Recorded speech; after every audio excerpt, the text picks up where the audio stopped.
This is a new day. This is a new day full of sound and light and expectation. This day has been waiting for you. This day has been waiting especially for you, to embrace you, to guide you.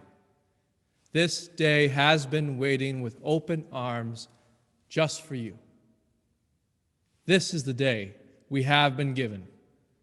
Let's not waste it. Come now, and let us worship together. Good morning, everybody. From all across the country, from all across the world, welcome here to 1105 Elm Street in one of the best cities in the world, Youngstown, Ohio. My name is Reverend Joseph Boyd, and I welcome you into this beautiful, sunny sanctuary. It is so gorgeous in here. Someone placed some nice flowers on the pulpit next to me. Makes me very happy. And I'm so glad that you're joining us from wherever you happen to be, in your living room, in your house, in your car, out and about. I welcome all our members and friends that have known us for a long time here in Youngstown and across the whole Mahoning County area. I welcome all our friends in Trumbull County. I welcome all of you who have made the trek religiously, literally, for years from PA, Meadville, Hermitage. I welcome all of you in Columbiana County, out in the country. We love you very much. And I welcome all our friends coast to coast, from California to New York, down south to South Carolina, Colorado, and across the world, Brazil, the Dominican Republic, Europe. Welcome, welcome. And as you see, probably, for me, it's in the left-hand corner. We are now streaming on Facebook. So for all of you viewing us on Facebook Live right now, welcome. We love you, and we're so glad you're joining us. For those who happen to be in the Ohio area, Sunday at 4 p.m., Mahoning Valley Sojourner to the Past is commemorating the 56th anniversary of Bloody Sunday. Some of you may know that this is the anniversary of the very famous and very important walk over the Edmund Pettus Bridge, where Martin Luther King Jr., John Lewis, who is now deceased, both deceased, and many people, some of you actually who may be watching, who maybe were there possibly, walking over the bridge for voting rights in the United States. You know, this is still a hotly contested issue in this country, voting and voter suppression. And so if you happen to be in the Ohio area, bring your mask, physical distance, and show up at the Tyler Historical Center on West Federal Street at 4 o'clock p.m. Eastern Standard Time. You're welcome to join us virtual throughout the entire week. We have many events happening. I invite you this Wednesday at 7 p.m. to join me for a worship associate meeting. As you probably have seen, if you haven't seen our services already, I don't lead worship completely on my own. It's a collaborative effort with members of the congregation and people across the country who want to collaborate, bring their ideas, and be a part of offering worship for all of you. And the theme for April is becoming. Becoming. Very important theme. What does it mean to be a people of becoming? And who are we becoming in this COVID/slowly post-COVID world? Who are we becoming as a people? And who might we become? So join me at 7 o'clock p.m. Eastern Standard Time this coming Wednesday to talk more about that and plan worship for April. I also welcome you to join me next Tuesday, March 16th, not this coming Tuesday, but a week from this coming Tuesday, March 16th at 7 p.m. I've heard from many of you that have expressed interest in wanting to partner with an international church. And so I'd like to have a conversation Tuesday, March 16th at 7 p.m. to put a group together so we can actually start that. I have the paperwork. I have the steps. I've already talked to somebody at Partnership Church International, here in the United States who's our connector, and they would love to work with us. And so all we need is a group of people that have an interest in the world and an interest in connecting to a new culture, a new language, a new people, and finding ways that we could be mutually beneficial and learn from each other. So that's interesting to you. That's going to be March 16th at 7 p.m. Join me for that. And I have a save the date for you. I'm very excited about this. On Easter weekend, we're going to be presenting a play via Zoom on this channel called The Last Days of Judas Iscariot. This is a very special play to me. It's actually the first play I ever saw in New York City when it was directed by Philip Seymour Hoffman. And it's left a profound impact on me. It's a play about Judas Iscariot and putting Judas on trial for the betrayal of Jesus Christ. It's a tale about theology, about morals, ethics. It's also a comedy. So come prepared to laugh, think deeply, and participate in a conversation about what it means to be forgiven and what it means to deserve forgiveness. So again, Easter weekend, the last days of Judas Iscariot, and I'm very excited about this. We have a director from Yale School of Drama who will be directing the production. We have actors from all over the country that are going to be participating. And if you'd like to participate, let me know, because we're also going to be including readers from the church. It's a staged reading via Zoom. If this is interesting to you, let me know. Or you can just come and watch. Again, Easter weekend, save the date. And last, down in the chat box, you may have noticed there's a question there. So we're going to try something different today. There's a question about liberation. What does aspiration for liberation mean to you? So what we're going to try today is listen in the sermon, keeping that question in mind. What does aspiration to liberation mean to you? And immediately following service, we're going to go into small groups for only 7 minutes. 7 minutes. We're going to go into small groups where we can reflect on that question. And then we're going to come back into the larger group and share what our thoughts and our reflections were with everybody. So keep an eye out for that immediately following service. And now I'd like to go to Lowell Satry at home for our chalice lighting.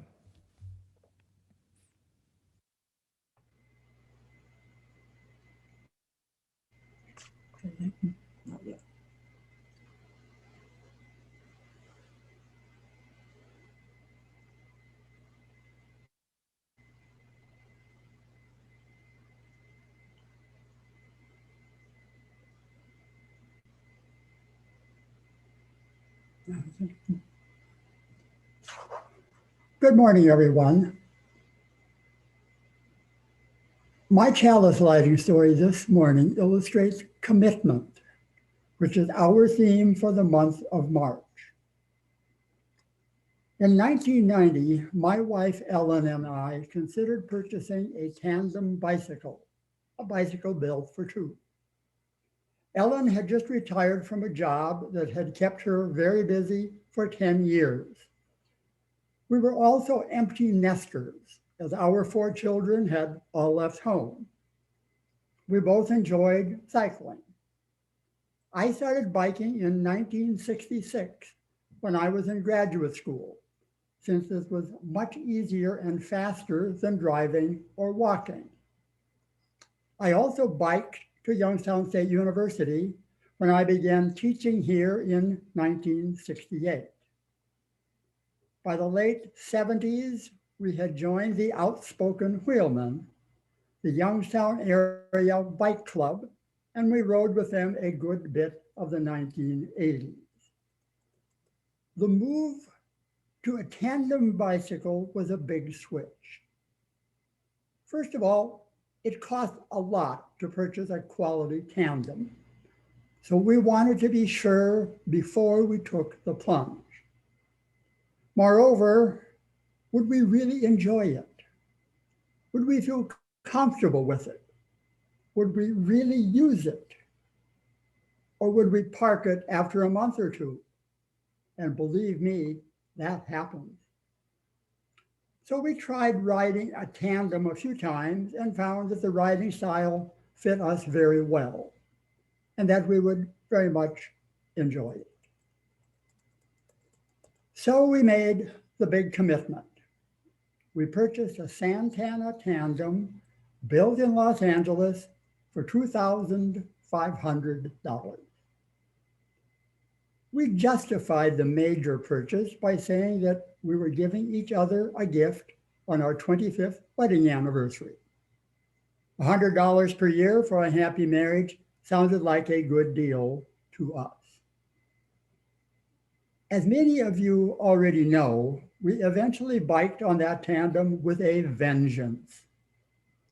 In 1994, we loaded our tandem with camping gear for a 900-mile venture in Lower Michigan, mainly to get the kinks worked out. The following summer of 1995, we biked, camped, and cooked our way for 4,600 miles across the entire United States, from Los Angeles to Northern Virginia. That was the first of 2 bike trips across the US, the second one in 2008 of 5,300 miles via a more southerly route. We now have ridden 60,000 miles on our tandem, which has taken us to almost all nations in Western Europe, plus New Zealand, always camping and cooking our way. Not that it was always easy. Indeed, the most memorable experiences were the difficult ones, like getting caught in a soaking rain or becoming hopelessly lost. But we have loved it for the scenery, for learning about other parts of the world, for the anticipation of what the next day might bring, and for all the people we have met, many of whom became lifelong friends. People will still ask Ellen, how can you give up all the control, sitting on the back of the tandem all the time, just looking at Lowell's back? Ellen always says, well, it's actually easy. Lowell steers, he shifts, he brakes, but I tell him what to do. So our commitment of 55 years of marriage works. 31 of them riding on a tandem bicycle. We hold, whoop, one moment.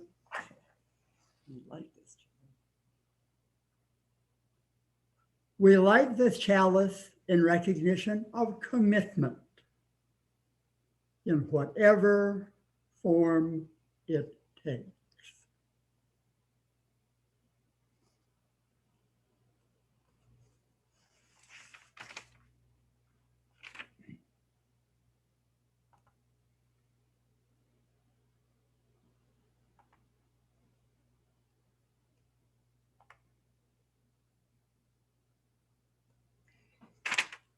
Please join me in the words of our covenant. Love is the spirit of this church, and service its law. This is our great covenant, to dwell together in peace, to seek the truth in love, and to help one another. Each month, we give to an organization that supports transformation in our community, which is the heart of our mission. In our church's historic commitment to the well-being of our community, we give 100% of our offering to those in need. UUYO's Give Away the Plate recipient for March is Habitat for Humanity Women Build. Now more than ever, local families who need a safe and affordable home are counting on you. With the coronavirus outbreak, Families locally are facing additional economic hardship from lost wages or layoffs. Habitat for Humanity Mahoning Valley serves Trumbull, Mahoning, and Columbiana counties with the belief that everyone deserves a decent, safe, affordable home. Each March, during Women's History Month, Habitat organizes a program called Women Build. Habitat's 2021 Women Build Week is March 8th to the 15th. Women Build provides the opportunity to take the proactive step in helping families improve their living situation. Many of our partner families include single moms who work hard to support their families, but the cost of homeownership leaves them making impossible choices between healthy food, medicine, transportation, and a safe, affordable home. The unprecedented coronavirus crisis makes this especially difficult.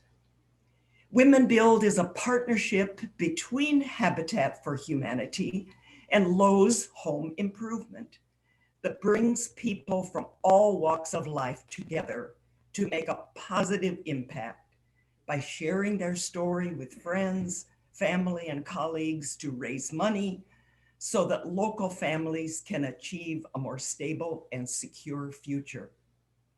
It takes everyone, and it starts with you. Women Build is structured as part fundraising and part building. Our construction volunteer shifts are currently closed due to COVID, but once it is safe to do so, they will reopen. To make a donation or to submit your pledge, please see the chat box, the weekly update, or the UUYO website.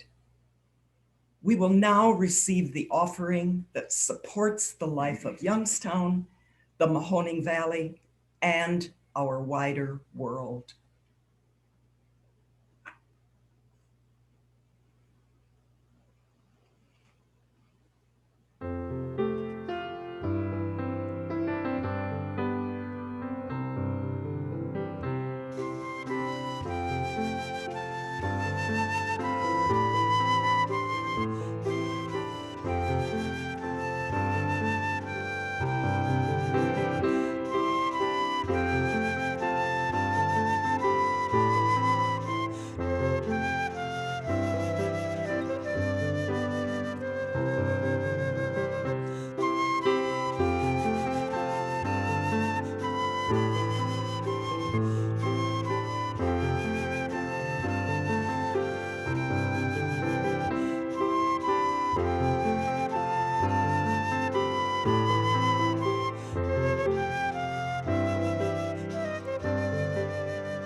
Please join me for a bit of a meditation. So for those who are brand new to meditation, it's very simple. Just notice your breath. You can do this if you happen to be sitting, lying down, even if you're walking or moving. Just notice your breath and what it feels like to be in your body. And what I like to do is while I'm breathing, imagining and seeing the people in the boxes who are also breathing with me in a community.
This is a reading by Mark Morrison Reed. The task of the religious community. The central task of the religious community is to unveil the bonds that bind each to all. There is a connectedness, a relationship discovered among the particulars of our own lives and the lives of others. Once felt, it inspires us to act for justice. It is the church that assures us that we are not struggling for justice on our own, but as members of a larger community. This religious community is essential, for alone, our vision is too narrow to see all that must be seen, and our strength too limited to do all that must be done. Together, our vision widens and our strength is renewed.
It has been said that our church belongs in the liberal tradition.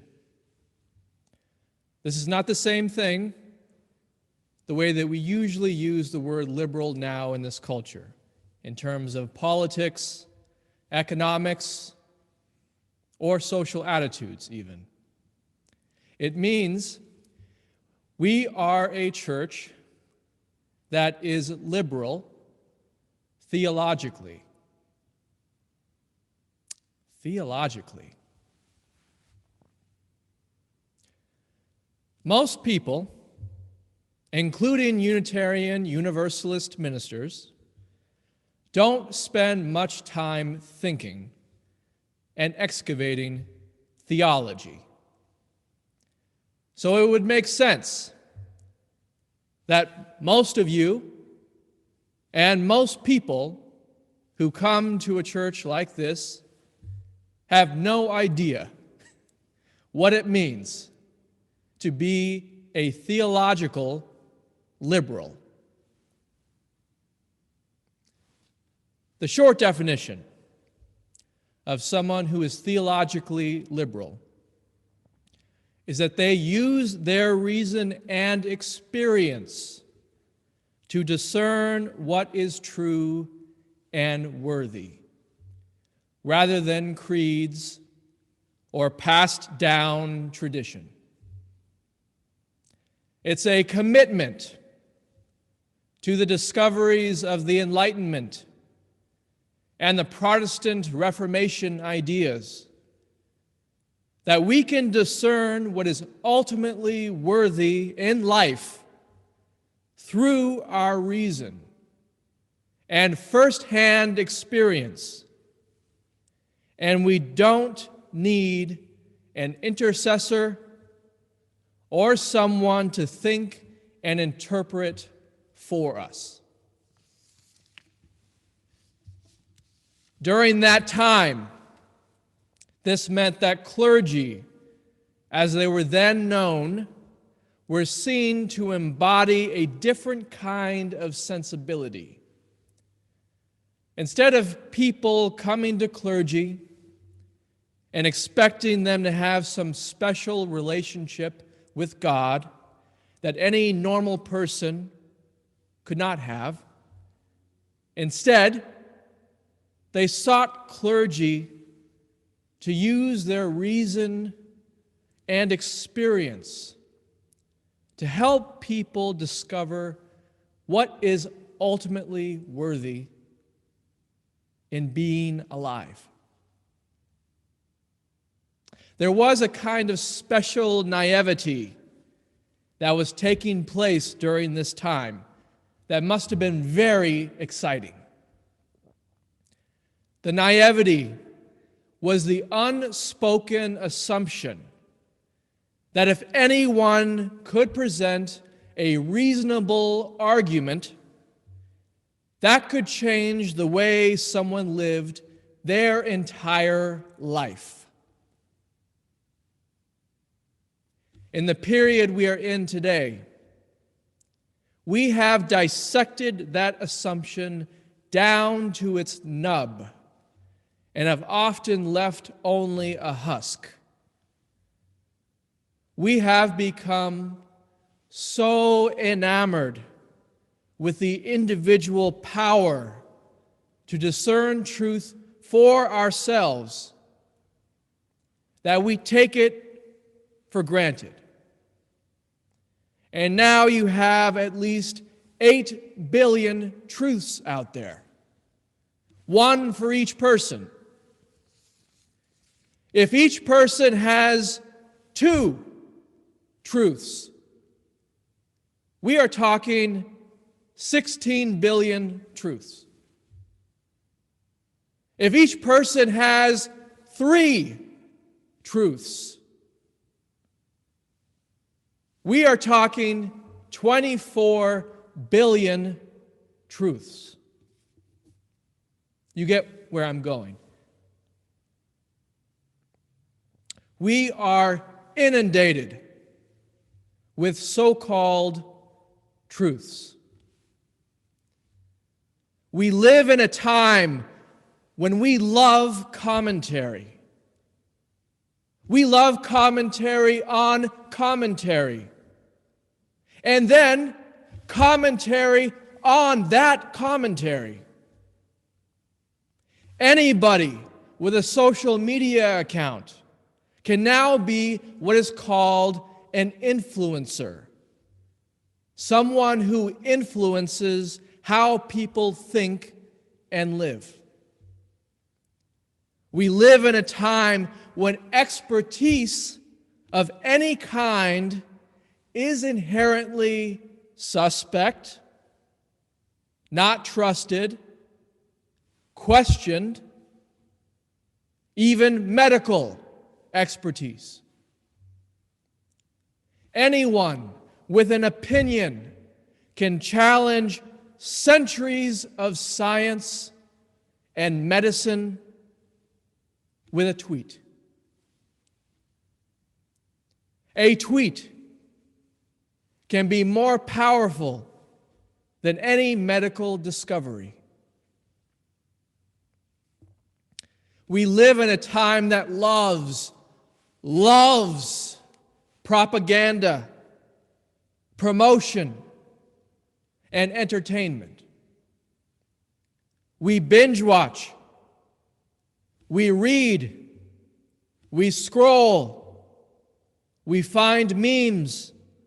Or we do none of this and listen to other people tell us about all the binge watching, scrolling, and tweet reading they've been doing. We live in a time when the ultimate truth about living a life is best expressed in a limited amount of characters, because otherwise no one will read it or pay attention. We live in a time of rampant self-promotion, or like fans with a sports team, we root for one person over another, one opinion over another, one personality over another. In this country, we are easily seduced by a cult of personality, no matter our social orientation. We love someone because they seem calm and smart, or because they tell it like it is and are not concerned with antiquated notions of respect, decency, and honesty. So, given this cultural backdrop, the idea of a liberal tradition that says you can find truth for yourself is really hand in glove with what is happening everywhere. One person's sense of what is reasonable and true is in conversation with someone else who uses a different rubric of reason, or no rubric of reason, and nonetheless believes they are entitled and have the right to their tightly held opinion. And in our culture, they do. And we no longer believe that anyone should or could have the authority to judge what is true and what is not true, real and not real, worthy and not worthy. So we are left with a culture of over-information, propaganda, selling their own perspective, and commentary on all this over-information. We live in a culture that trusts the individual to discern for themselves what is true and not true, worthy and not worthy, and often the result is a choosing of a perspective where we can surround ourselves with people who have that same perspective and try to live a coherent life. We now know so-called reason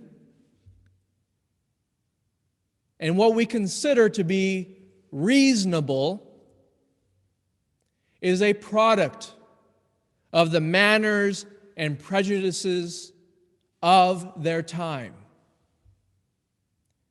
We have seen science used to justify advanced militarism, a sense of superiority of one group of people over another, justification of cruelty and complacency. Religion is worst. We've seen religion used to be the most cruel, to do the most stupefying things imaginable. Each of these had their own system of so-called reason or justification for why they did what they did.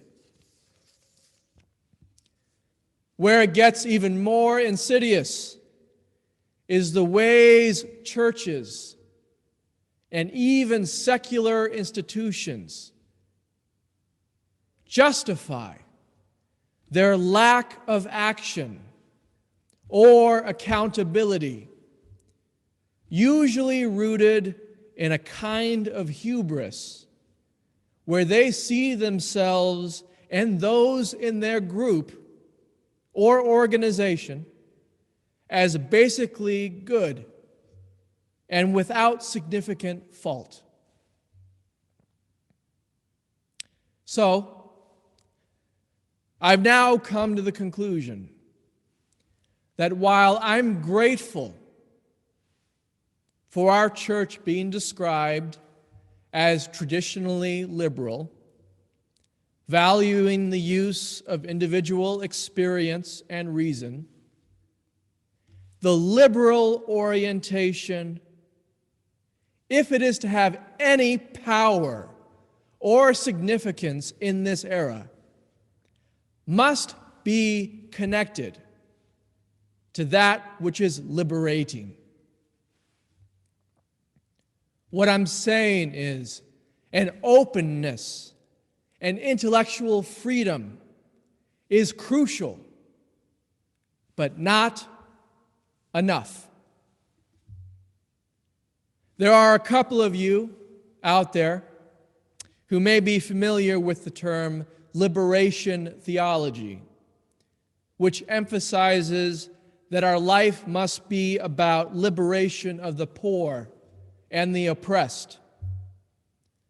Some of my mentors have been in that school of thought, including Dr. James Cone, who wrote Black Theology and Black Power, seeing how religion could be transformed, seen anew through the movement for Black Power.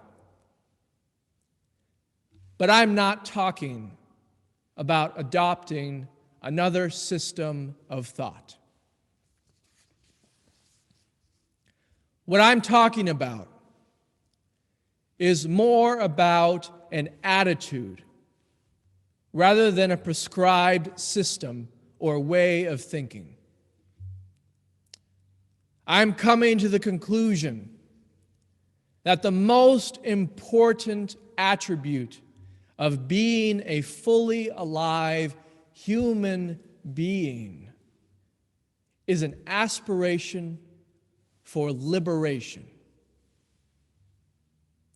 It's the aspiration that is most important to me and that I think has the power to transform the way we live and engage with our life. See, the problem is, too many people think they are already liberated. Too many people out there think they are already free. They think they belong to the land of the free. And by nature of living here, they must be free. But if we continue to nurture the aspiration for liberation, we remind ourselves there is always more our humanity can grow into. What do I mean by aspiration to liberation? an aspiration to freedom. Freedom from violence. Yes. Freedom from debilitating guilt and self-consciousness. Yes. Freedom to be who you are without economic qualifiers. Yes. Freedom from resentment. Yes. Freedom from fear. Yes. Freedom from hatred. Yes. And here's a tricky one. Freedom from our narrow views of liberation. Yes. For me, the aspiration to liberation is the whole of liberation. The path is indeed the whole of the way. For each of us, liberation may on the surface look different, but there is a fundamental similarity. Freedom to live our life without qualifiers, needing to prove or justify our existence to ourselves or others. When we do this, we naturally discover compassion and seek to share this aspiration with others. An aspiration for something liberating is about social movements, but is also about much more than even social movements. It is about the whole of life. And in this life, you cannot separate bondage of another from bondage of ourselves. You cannot separate spiritual conditions from social conditions. I am talking about a synthesis of our liberal tradition with an aspiration for that which is truly liberating. I still consider this part of the liberal tradition, but it is an evolution, and I think a necessary one. It is liberal because I don't want to tightly prescribe what your aspiration of liberation should look like. For me, the attitude is the most fundamental point. When we continually aspire for liberation,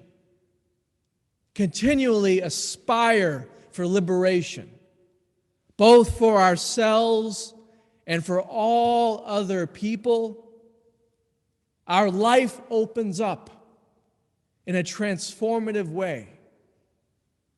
And hope is always here. Not hope in a prescribed sense, but hope that as long as I aspire toward liberation, liberation is indeed available here and now in this moment. I just have to notice it, practice it, aspire to it, and live into it. There is no end to liberation. In fact, you could say the whole of our existence is a kind of liberation, a freedom of spirit that is constantly renewing itself with or without our participation. But we get to participate in it. That is the joy. We can experience the joy of participating consciously with this freedom of spirit, a freedom from the innumerable ways we oppress ourselves and each other, often without realizing it. But we get to realize it. That's the joy. And when we realize it, we get the opportunity to do something about it. And we don't do something just so we can get liberated and then move on to other things. There are no other things. This is it. Keeping the aspiration for liberation at the fore of our mind and at the fore of our living, opening up new vistas, opening up new possibilities, opening up new relationships, opening up alternative realities, opening up new creative expressions. This is indeed without end. And this is actually something to be grateful for. There is no end to this fundamental freedom of spirit. We can live into it our entire life without exhausting its full potential. The aspiration is the most important thing. It is the whole of the path, the whole of the meaning, the whole of what our church is fundamentally about. If we think we're already free, we are most definitely not free. If we lose that aspiration for liberation and settle into a kind of complacency, we've lost all of it. We've lost the entire point. If we think we are oppressed and we will never be free in the way that we imagine, we've also lost the entire point. The aspiration, the drive, the will to liberation is the key. It is all I try to do on a Sunday morning. Try to ignite the flame of aspiration in myself and in all those who may be receptive and want it for themselves. This is why I think our church is justice-oriented. It is why I think our church is love-oriented. It is why our church is committed to peace and mutual understanding. We have the aspiration to liberation. We want to be free, and we want the earth and all her children to be free from bondage, bondage of the spirit, bondage of the mind, and bondage of the flesh. There is a great release when we consistently, with regular practice, recognize all the ways we bind and hold ourselves back from being what we could be. And when we recognize this, the aspiration for liberation is ignited. And we are right where we need to be, even if it is still difficult and challenging. With time, we quit looking to other people to tell us whether we are worthy. And we quit trying to chase things that we think will make us more secure or more worthy. We quit justifying injustice as just a part of what it means to live in a human civilization. We quit being satisfied with low-level dread, cynicism, and complacency, while we read commentary on commentary, justifying our own inertia. We start to see we can really live, and not live in some distant future, but right now, this moment, today, in aspiring toward that which is liberating, in aspiring toward a freedom from pain, a freedom from history, a freedom from prescribed answers and foregone conclusions, a freedom from cynical weariness, a freedom from intellectual superiority or intellectual inferiority, a freedom from hubris, a freedom from judgment, a freedom from hatred, a freedom from certain belief, and a freedom from crippling doubt. We are set free. We are set free in the moment we aspire to be free. And I want you to be free. I want you to be free. I want you to be free from a culture that tries to tell you how much you're worth based on your gender, the color of your skin, your salary. I want you to be free from a narrative that you live in a place of little value or little possibility based on a limited, violent, capitalist mindset. If you aspire to be free from that violent, oppressive view,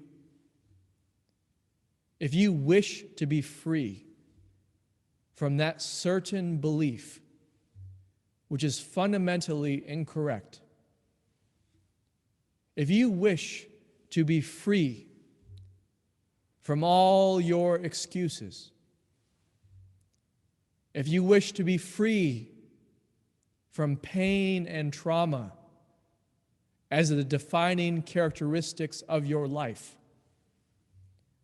if you wish to be free to live and die as a beautiful child of this earth, well then, my friend, you are already there. Please pray with me. Spirit of love, we are grateful to be alive on this day. We are grateful for the opportunity to aspire toward freedom and liberation without end. We are grateful for the joy of participating in the depths of our life and in the depths of what it means to be alive in a community. Please support us in our difficulties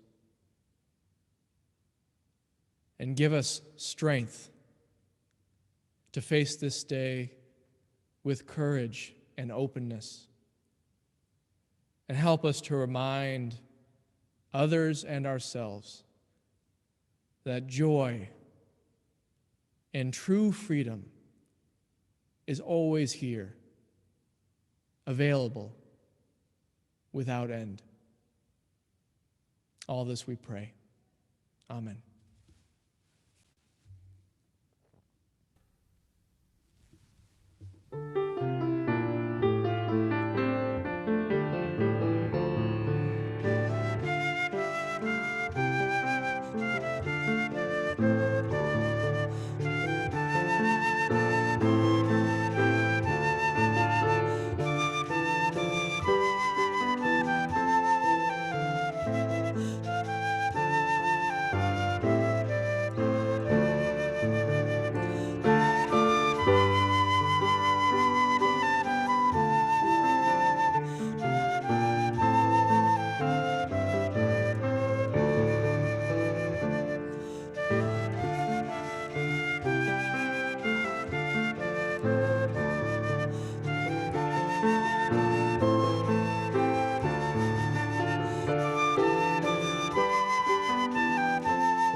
We extinguish this flame, but not the light of truth, the warmth of community, or the fire of commitment. These we keep in our hearts until we meet again.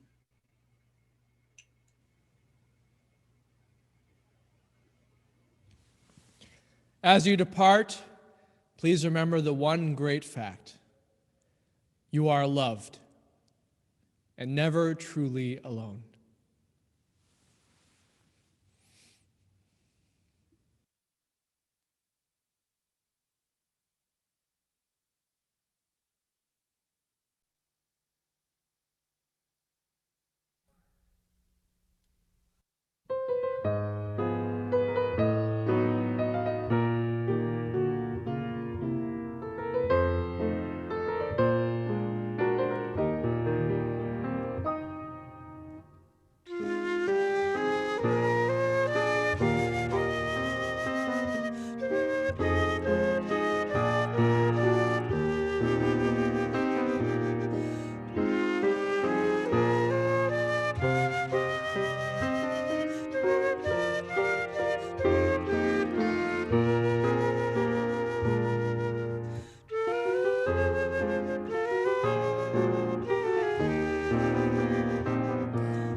And now we're going to go into our small group for 7 minutes, and then we're going to come right back. And the question is in the chat box, and it's going to be in the room you're in. What does aspiration to liberation mean to you? See you in 7 minutes.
Yeah, I didn't get that in my. Yeah, I'll talk to you later.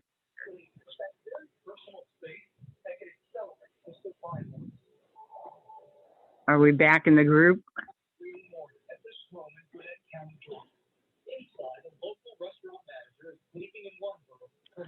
Hello.